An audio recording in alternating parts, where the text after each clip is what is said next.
Oi, gente, aqui é a Juliana. E aqui é a Renata.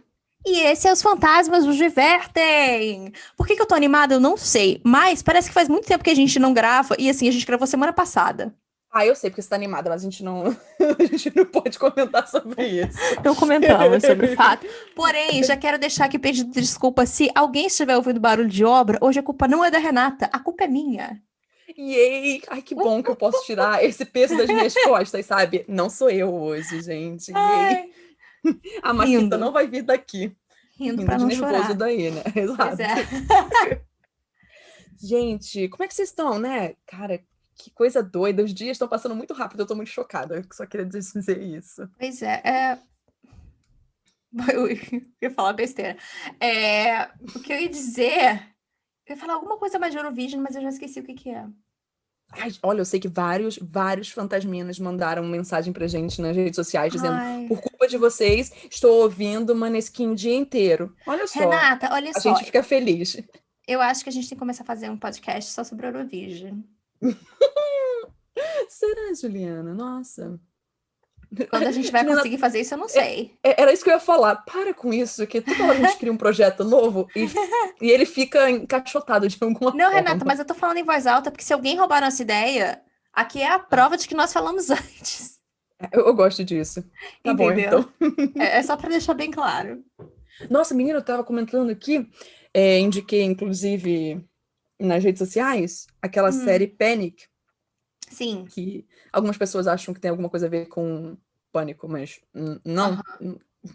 E um dos atores principais é a cópia escarrada do pai.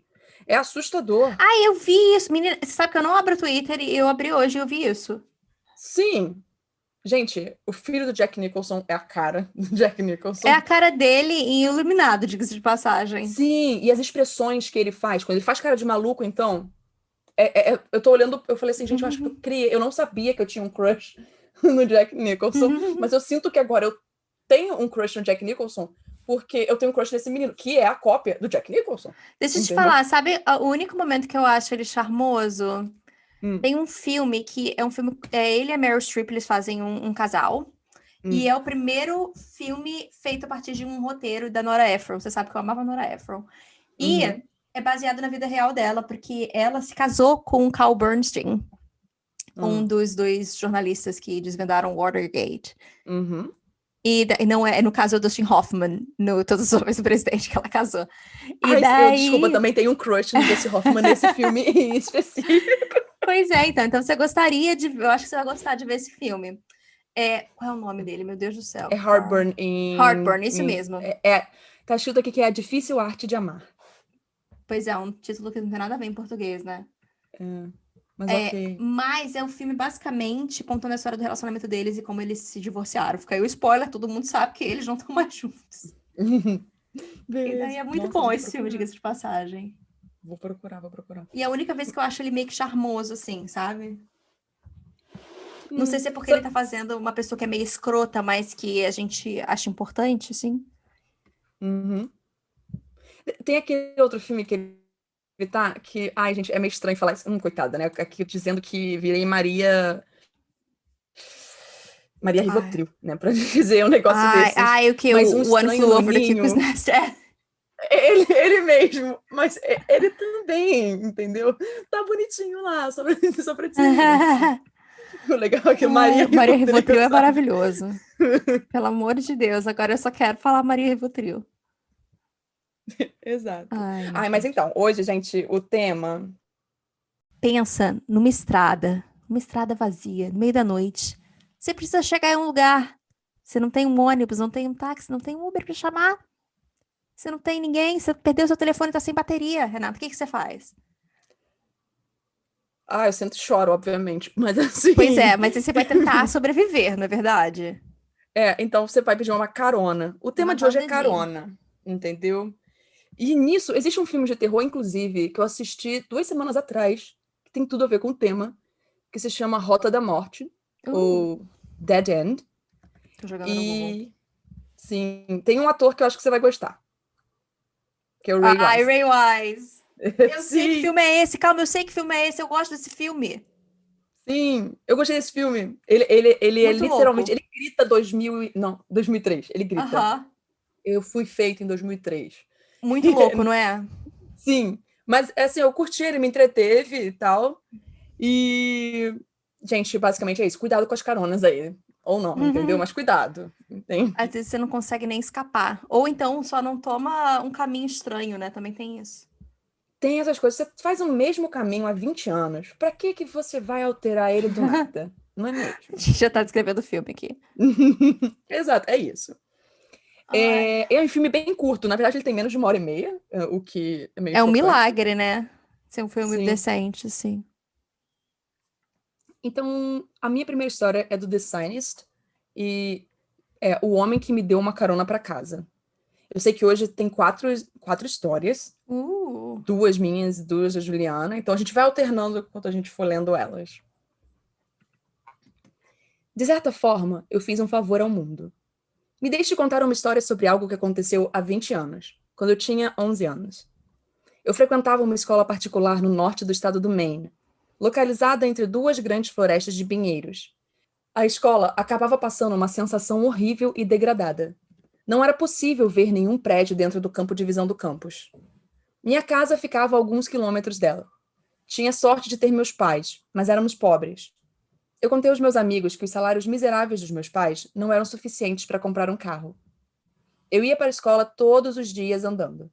E sem mais, nem menos, todas as manhãs eu começava a minha jornada através do ar gelado do norte, através do complexo labirinto de caminhos de cascalho que conectava toda a área rural. Ao contrário da maioria das crianças de 11 anos que frequentavam minha escola, eu conhecia a região inteira como o interior do carro dos meus pais. Ou seja, o único caminho que eu conhecia era para a escola e para casa. O que se tornou prejudicial quando o inverno chegou. Nossos dias de aulas terminavam às 18 horas. Eu sei, é absolutamente ultrajante para uma criança ficar na escola por 10 horas. Mas essa escola era a minha única opção. Eu queria pausar. Na verdade, eu não acho tão ultrajante uma criança ficar na escola por 10 horas. Eu sei que algumas pessoas podem parar para pensar. Mas se você tiver atividades extracurriculares e todas Pois essas é. coisas, faz sentido. E, Não, e principalmente, outra existem muitas coisa. crianças que realmente dependem da escola para Uhum. fazer as refeições delas ou para sair de um ambiente que acaba sendo abusivo e tudo mais. Então, não acho que seja ultrajante E outra ficar coisa, 10 não é horas na todo escola. pai que pode pagar alguém pra ficar em casa com o filho e está trabalhando, sabe? Então, estando no colégio, num lugar que você Exatamente. confia, Uhum, as defensoras da exatamente. escola, Renata, sempre. Ai, sim, total, 100% aqui com educação, né? Sim, Quando as educação é aulas importante. terminavam, hã? É exatamente, é Desculpa. porque eu acho muito importante, entende? Tem Exato. algumas pessoas aí que estão tentando fazer o desmonte da educação, mas estamos aí. Quando as aulas terminavam, o anoitecer já havia tomado conta das florestas de pinheiros. A escuridão. Essa era a pior parte de tudo. Ela engolia a realidade quando os troncos das árvores ficavam envolvidas por uma espessa camada de um nada preto como piche. O som ocasional emanava de algum lugar nas profundezas da escuridão, enquanto os ventos do norte soltavam um gemido gutural ao soprar nos galhos das árvores podres. Ainda assim, era forçado a voltar para casa. Os caminhos de cascalho eram quase invisíveis. Sombras estranhas projetadas nos caminhos, exibidas no cascalho pelo luar. As temperaturas abaixo de zero e a escuridão esmagadora tornavam a orientação quase impossível.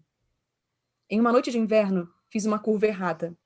Eu já estava caminhando há pelo menos 30 minutos, e a essa altura não conseguia ver nenhuma característica reconhecível do caminho familiar que eu havia percorrido centenas de vezes antes. O pânico ainda não havia se estabelecido. Enquanto eu vagava sem rumo pelo caminho escuro e iluminado pela lua, na esperança de encontrar alguém que pudesse me levar para casa. Se passaram mais de 20 minutos até que eu finalmente a vi. Uma van, estacionada quase dentro da floresta, com um homem vestido com um terno tão escuro quanto a floresta ao redor parado ao lado dela, quase criando a ilusão de que ele era apenas uma cabeça flutuante. Meus pais sempre me disseram que pessoas estranhas moravam nesta floresta. Raramente tive contato com algum deles, então não sabia nada sobre a parte do estranhos. Ele estava acenando para mim, gesticulando para que me aproximasse. Pensei em como ele seria capaz de dirigir para casa comigo. Então, caminhei em sua direção. Ao me aproximar dele, vi na escuridão que ele era um homem com cerca de 40 anos. Sua van era de um branco sujo, como se tivesse sido usada por décadas. Ele tinha um sorriso no rosto, mas mesmo com apenas 11 anos, eu quase poderia dizer que o sorriso era desonesto. Seus traços faciais eram ásperos, com uma barba parada e cabelos oleosos. Suas pupilas estavam dilatadas. Elas estavam dilatadas a ponto de eu poder vê-las facilmente sob a luz fraca da lua, um sinal de pura luxúria. Ele começou a falar.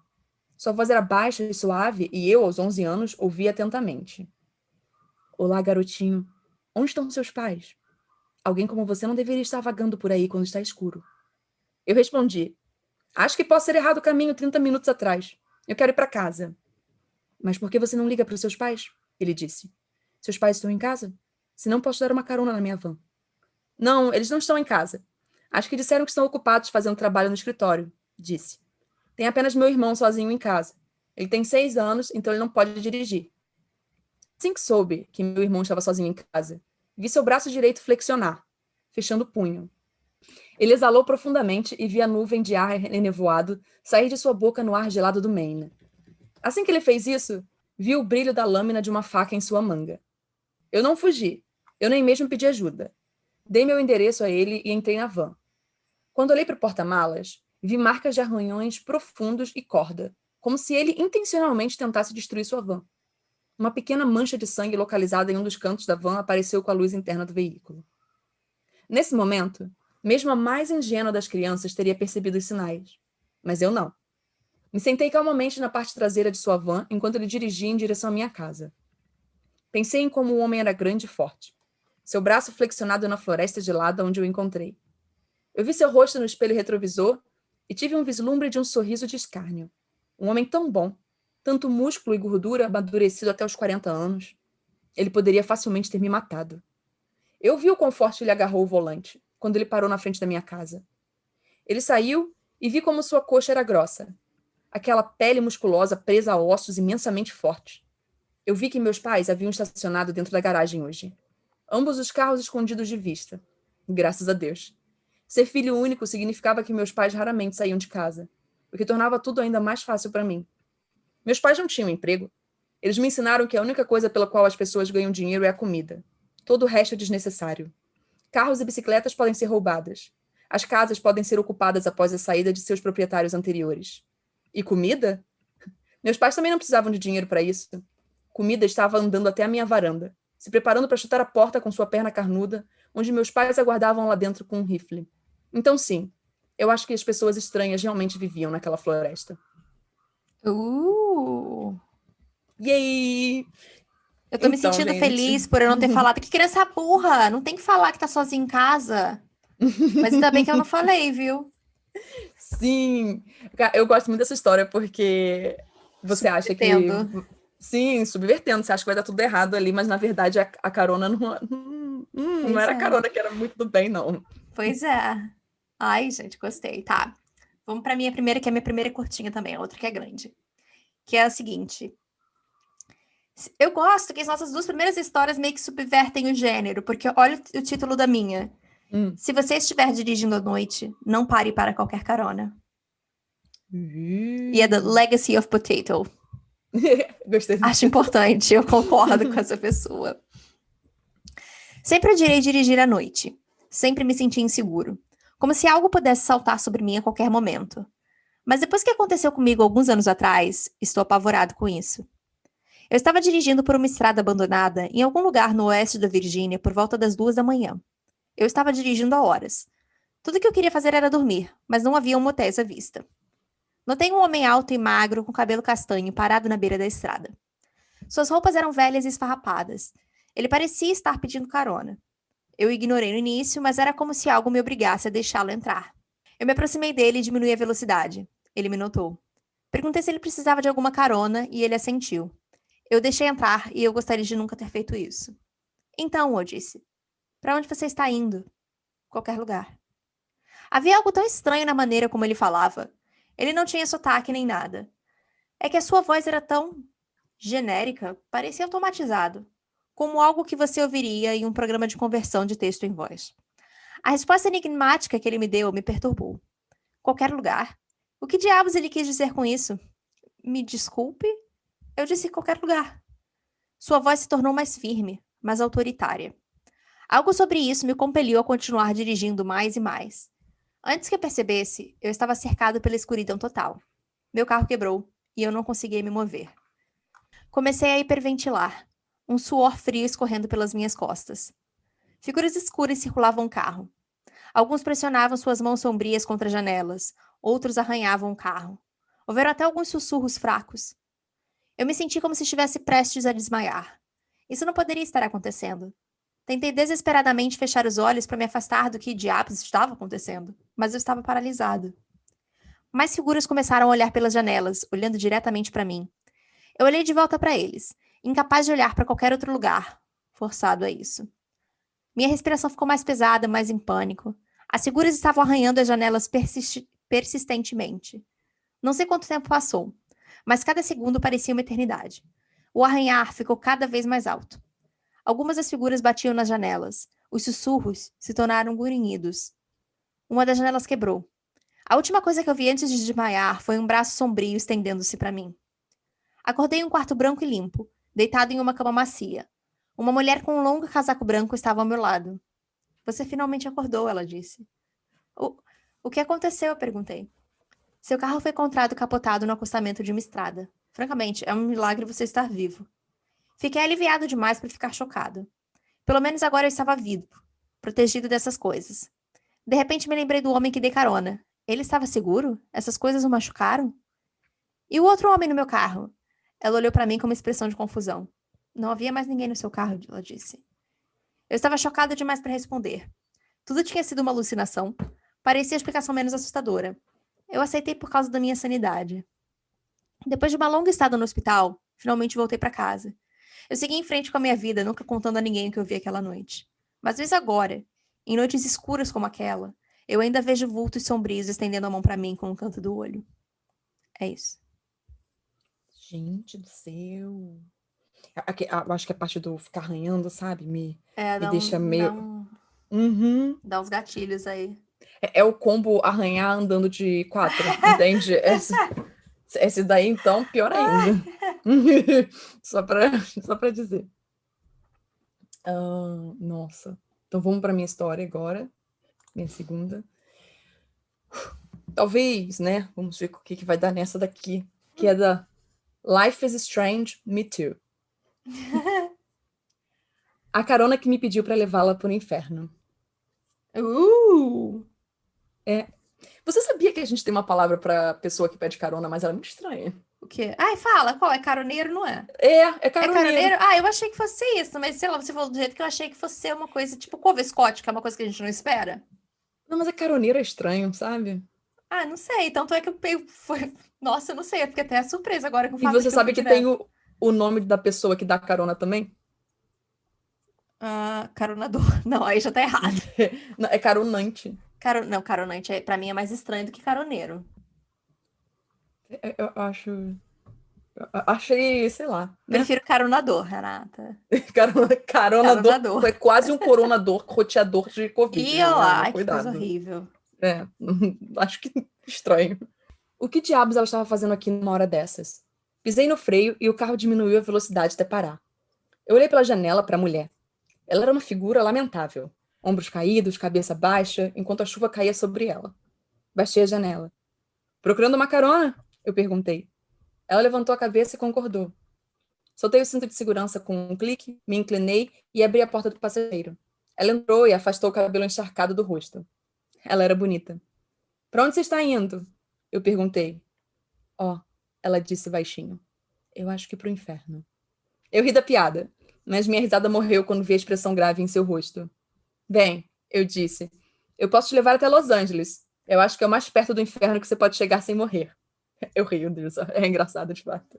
Inclusive, gente, Los Angeles tem Lúcifer, ou seja, de fato, inferno. Tom Ellis, beijo. Tom Ellis também te amo. Seu rosto se suavizou em um sorriso irônico. Tudo bem, disse ela. Então será Los Angeles. Eu sorri para ela e pisei no acelerador.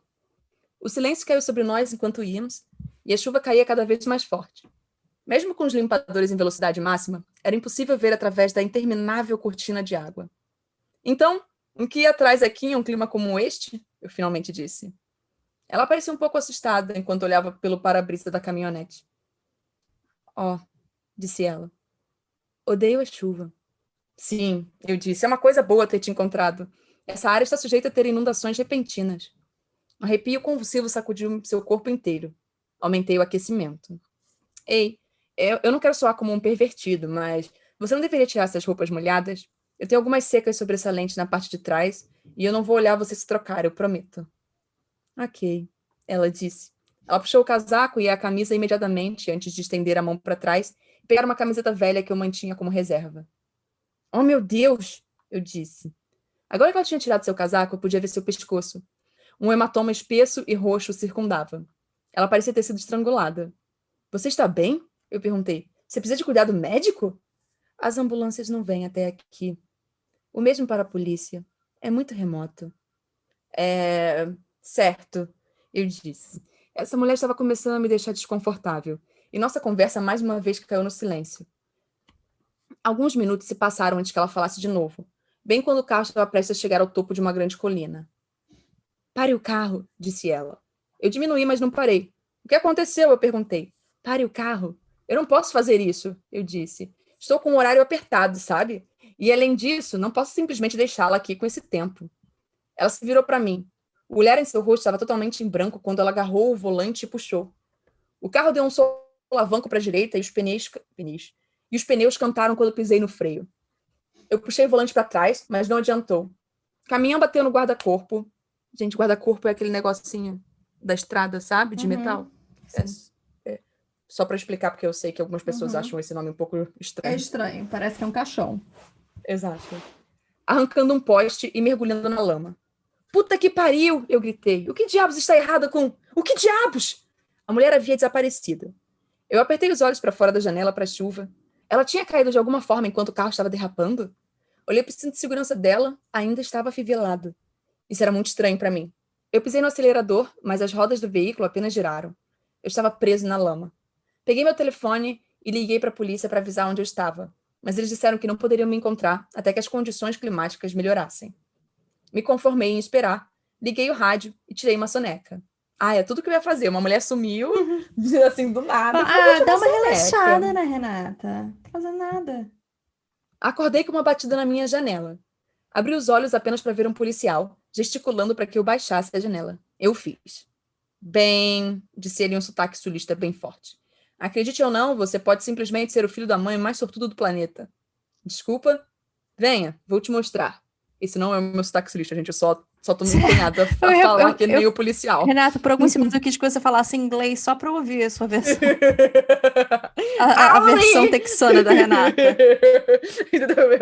Howdy! Howdy! Howdy, y'all! Essa é uma coisa assim. Muito bom. É porque, já que a gente entrou nisso, o brasileiro tem o costume de falar y'all, sabe? Menina! Mas isso é uma coisa muito específica. Mas deixa eu te falar uma coisa. Olha que engraçado. Eu pensei nisso e eu não ia falar. Eu falei, depois eu discuto com a Renata sem estar no podcast. Mas já que você mencionou, Renata, desculpa, gente, eu vou abrir um parênteses aqui. Um dia, faz algum tempo isso já, eu li isso no Twitter e eu tive uma discussão muito longa com o Matt por isso, porque pra mim fez todo o sentido do mundo. A gente tem uma mania de falar, se a gente não fala y'all, a gente fala you all. Porque pra gente é muito estranho não ter um plural. Sim. E aí a gente tenta, de alguma forma, diferenciar. E é por isso que a gente fala o you all. Porque eles não têm vocês, é you, e não faz sentido isso na nossa cabeça. E a gente tenta, de alguma forma, justificar.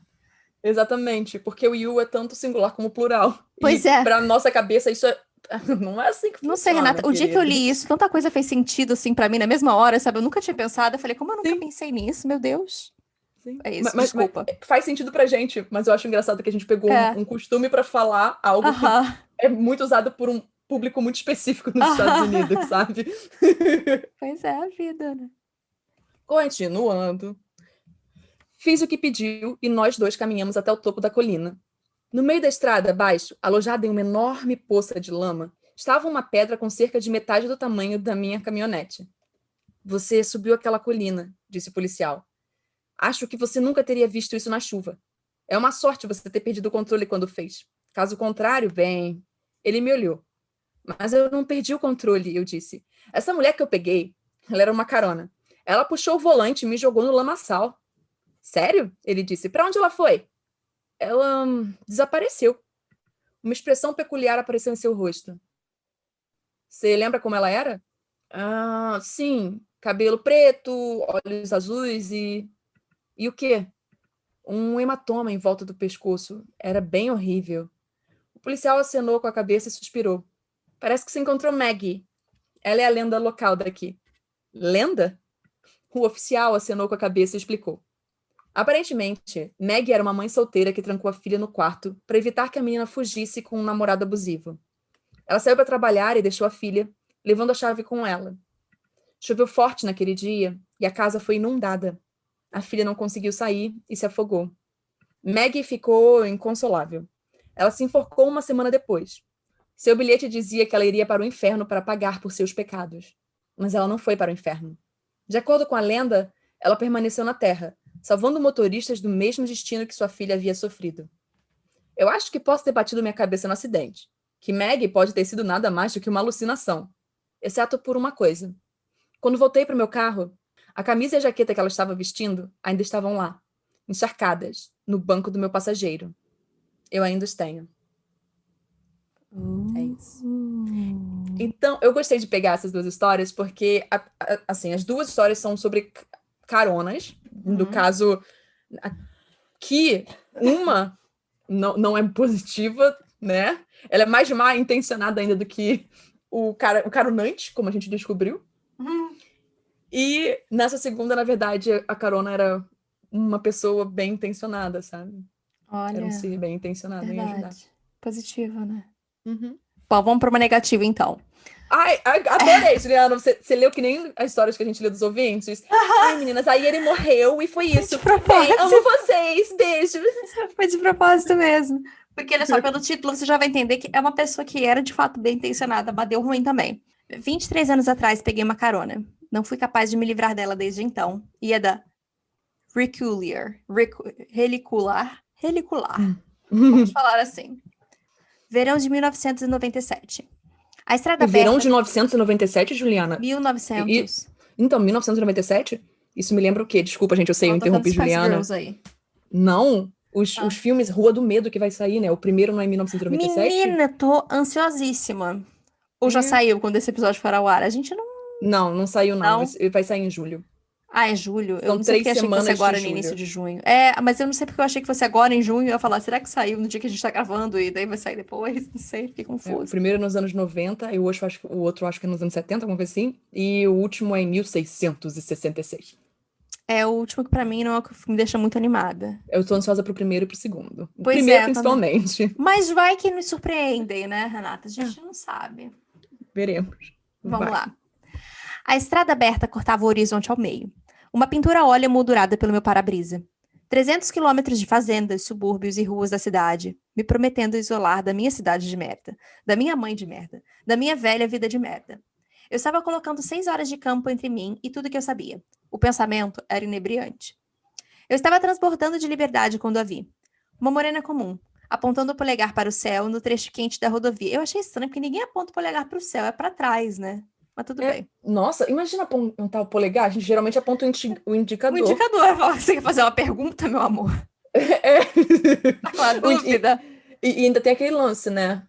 Não aponta pra lua que vai nascer uma verruga na ponta do dedo. Pois é. Tem essas coisas. Pois é. Bom, ok. Em qualquer outro momento, eu não teria parado. Eu tinha 18 anos e me considerava muito inteligente para o meu próprio bem. Mas essa carona era tão despretensiosa quanto um estranho podia ser. Uma garota que se parecia um pouco comigo, suada e jovem, precisando de uma ajuda. Uma mão que de repente tive a liberdade de dar a ela. Eu encostei. Eu te devo uma, garota, ela disse, subindo do lado do passageiro da minha picape. Eu quase fiquei sem números contando todos os carros que passavam. Bem, eu me senti como se precisava de uma companhia, eu sorri. Ela fechou a porta atrás dela e eu coloquei a caminhonete de volta em marcha, inebriante como a minha independência. Ela me disse para onde estava indo. Estou passando por ali, eu disse. Vou para a faculdade na próxima cidade. A carona se endireitou quase imperceptivelmente na cadeira, mexendo em uma mecha de cabelo.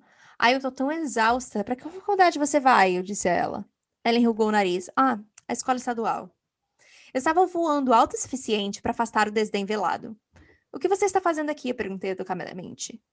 Ela não respondeu. Apenas contemplou suas pontas duplas. Eu não gostei desse julgamento aí, entendeu? Que doido. Deixa as pontas duplas quietas. Gente, nem todo mundo consegue cuidar, sabe? Deixa a ponta dupla lá. Nós dirigimos mais meia milha. Quando ela voltou a falar, eu estava inquieta na cadeira, ficando cada vez mais desconfortável com a primeira decisão da minha nova vida adulta. Você não está preocupada em não fazer amigos? Eu disse. Segurei o volante com um pouco mais de força. Não, na verdade, não. Tentei manter os meus olhos na estrada. Ignorar o jeito que ela virou a cabeça e se inclinou para mim. Seus olhos escuros arregalados e firmes. Você não tem medo de todo mundo odiar você? Ela falou com um veneno abrupto. Que você vai falhar e rastejar de volta com o rabo entre as pernas? Que você não vai se tornar nada? Cara, calma. Eu tentei interromper. Eu estava segurando o volante com tanta força, respirando rápido e superficialmente, que o meu caminhão começou a balançar entre as linhas. Ela ficava cada vez mais alta, mais profunda, mais áspera para me afogar, mas a sua boca estava aberta, imóvel, como se ela estivesse falando de sua barriga. Você tem medo de se tornar uma ninguém, uma terra, uma escárnio do solo, e que vai ser esmagada nas catacumbas do solo pegajoso e... Eu pisei no freio. Bem ali, no meio da rodovia, parando bruscamente. Apontei um dedo trêmulo para a porta do passageiro e falei, de fora do meu carro.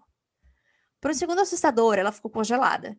Seu rosto se contorceu naquela carranca escancarada e feia, seus olhos úmidos brilhando de ódio e pena. E então ela se recostou na cadeira e me deu uma risadinha. Nossa, Elisa, só tô brigando com você, disse ela, colocando a bolsa no ombro e abrindo a porta. Você não é engraçada. Assim que ela saiu do caminhão, eu arranquei, borracha queimando no asfalto de verão, ansioso para colocar tantos quilômetros entre mim e aquela aberração quanto possível. Eu não me lembrava de ter dito a ela o meu nome. Primavera de 1998. Chamar o primeiro ano de decepção seria injusto. Era, em todos os sentidos da palavra, típico. Aulas variando de interessante a entediante a chata, festas de fraternidade que aconteciam no longo do mesmo final de semana após o final de semana, negociando a minha idade adulta através de silêncios tensos com meu colega de quarto e telefonemas muito frequentes com a minha mãe. Um ano esmagadoramente comum em comparação com a vastidão de minhas expectativas. Alguém poderia pensar que eu tinha aprendido a minha lição, mas não. O segundo semestre ia ser espetacular. Eu ainda sonhava em me tornar uma autora, revirando o pensamento repetidamente em meu cérebro até que se suavizasse e assumisse uma forma de uma pérola. Então, declarei a minha especialização em redação criativa e disse à minha mãe para não encher o saco. Seminário de composição. Era uma turma divertida ministrada por um professorzinho engraçado. Éramos 12 em torno de uma mesa de conferência, nos esforçando para parecer interessados para o nosso professor e habilmente entediados um com o outro. Estou colocando vocês em 2 grupos e colocando vocês sob o cuidado dos meus excelentes professores assistentes, disse o professor, cuspindo muito em seus pés. Coloquem em suas mentes para trabalhar e preparem-se para apresentar seus pequenos trabalhos na próxima semana. O conto consumia tudo. Eu fiz isso no meu campo de provas, minha grande estreia. Terminei com minutos de sobra, substituindo dolorosamente honesta.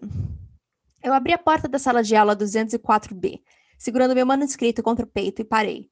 A professora assistente, uma morena esguia com os olhos arregalados e conhecedores, um sorriso brincalhão no canto dos seus lábios. Eu havia encerrado o incidente como uma alucinação, mas eu não havia esquecido o rosto. A professora assistente era a Carona. Você deve ser Elisa. Ela apontou para a única cadeira vazia entre os 5 alunos que zumbiam energia nervosa. Você está atrasada. Abaixei meu corpo no assento, passando pela minha história para frente, tentando regular a minha respiração. Ela leu algumas histórias, as examinando com um olhar crítico. Descrita de forma vibrante, mas o ritmo pobre perfurando o drama. Aquela história, crivada de erros gramaticais, mas uma narrativa cativante brilhava por baixo. Ela mudou para a minha. Com uma mão delicada, ela folheou as páginas, examinando a alma que eu havia mostrado no texto. Notavelmente chata, disse ela. Seu tom era gelado. Há muito pouco que a gente pode salvar. A perspectiva é plana, a sintaxe atroz. Você pode tentar novamente na próxima semana, embora eu não tenha grandes esperanças quanto ao seu potencial. Minhas bochechas queimaram. Minha boca estava seca. Abandonei a aula na semana seguinte e mudei meu curso de especialização para marketing. Inverno de 2003. Faziam 5 anos desde que a tinha visto pela última vez. 5 anos desde que deixei a Carona cutucar o curso da minha vida, como uma rajada de vento inesperada ajustando o caminho de um veleiro, apenas alguns degraus para pousá-lo a quilômetros de seu destino original. Quase fui capaz de esquecê-la, como eu havia esquecido meu destino original. Fiquei desempregada durante meses após a formatura. Cada formulário de emprego cuidadosamente adaptado e preparado parecia mais um pedacinho do meu espírito enfiado em uma garrafa e deixado à deriva. Eu consegui uma entrevista, finalmente. E então, milagrosamente, um trabalho de edição de texto para anúncios em revistas. A Carona foi contratada um mês depois. Ela foi apresentada a nós numa reunião de equipe, toda sorrisos, apenas gratas pela oportunidade. Ela estava um pouco mais velha agora, mas sem dúvida a imagem que estava espreita em minha mente desde que a conheci.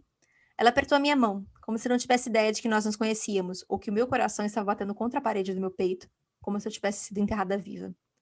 Por algum motivo, eu não ouvi o nome dela, e sempre parecia meio confuso e indefinido. Clarissa? Samantha? Priscila? Os dias que se seguiram tiveram a qualidade sonhadora e desorientadora de um pesadelo. Eu enviaria as provas aos meus supervisores para descobrir que ela já havia as completado perfeitamente.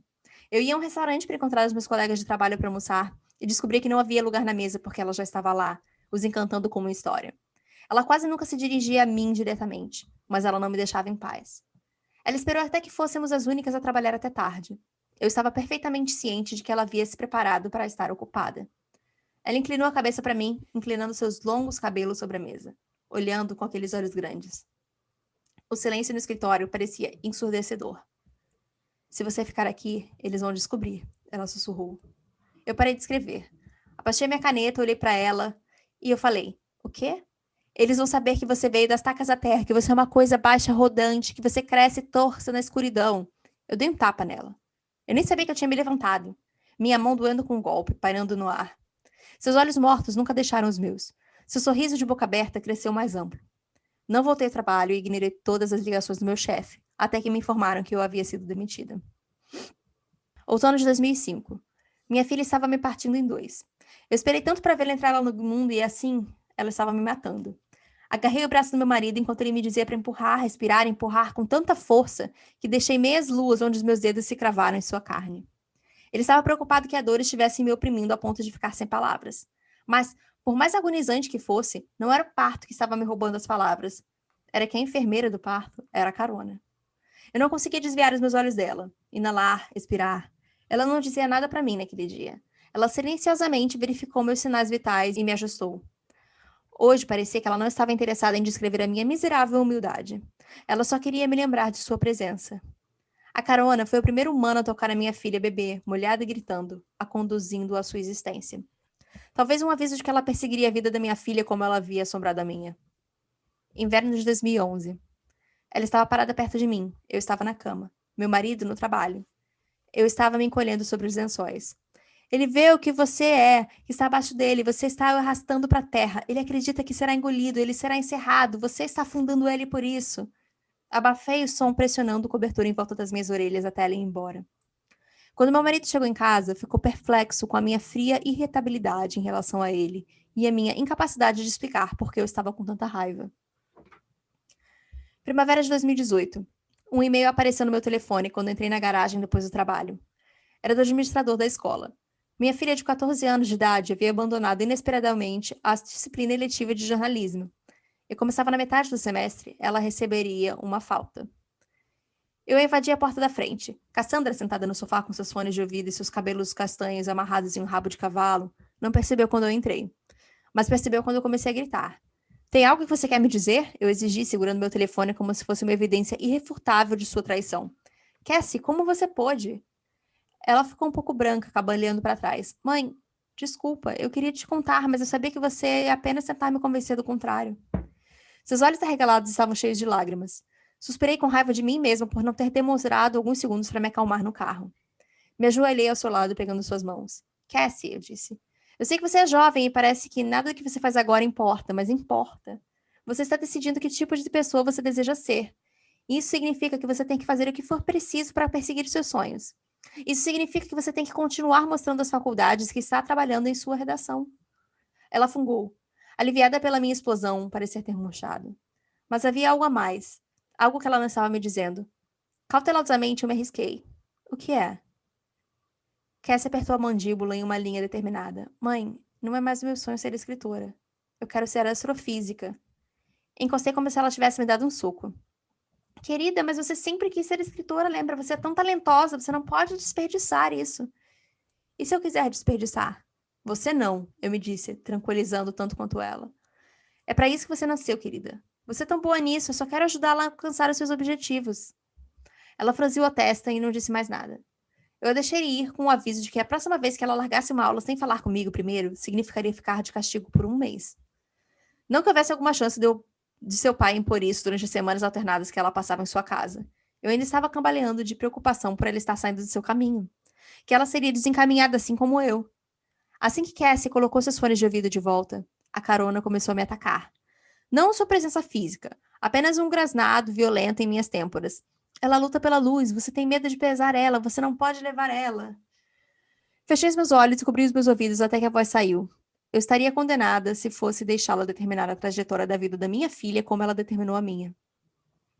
Primavera de 2020. Acho que já sei há um tempo. Eu estava ignorando, a princípio porque a ideia, meio formada, é impossível, e mais recentemente com forças de vontade. Mas agora eu posso ver claramente que é a hora de admitir para mim mesma. Eu estou observando Cassie, mexendo em seu rosto na minha penteadeira enquanto ela experimenta um pouco da minha maquiagem. E eu sei que ela é a carona. Ou ela está se tornando a carona. Ou ela sempre foi a carona. Eu não consigo entender a explicação.